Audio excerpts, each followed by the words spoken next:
Салам алейкум. Бүгін 12 июль 2024 жыл Кыргызстан Бишкек. Opel Zafira машинесін ремонттап атам. Мындай сигнализациясы бар екен, бұяқта Blazer деген.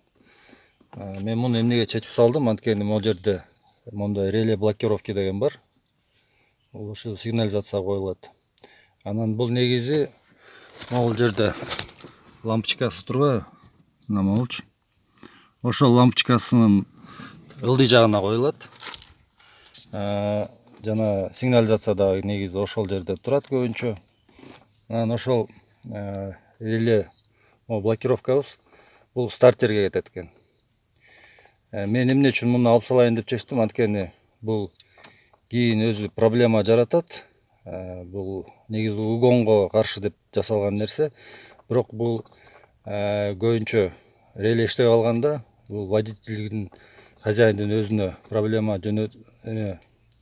проблема жаратып, анан баягы керек убакта мисалы башка жерде жүргөндө ота албай, анан ар ким эле бизде автоэлектрикмиз, анан машинелери ошо талаада калат. Анан ошон үчүн муну алып салдым.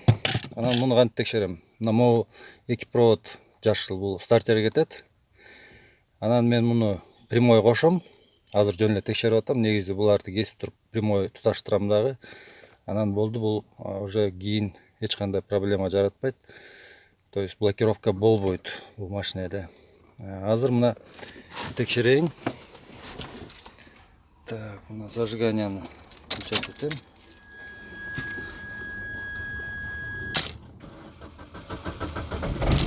Так, мына машинебиз оталып атат.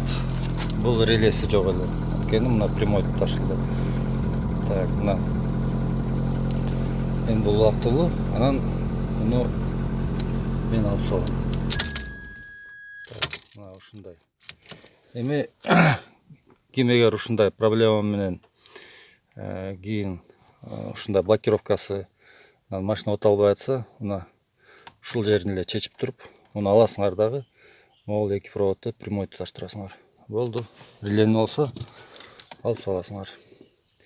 Мейли, көрүшкөнчө сак саламатта.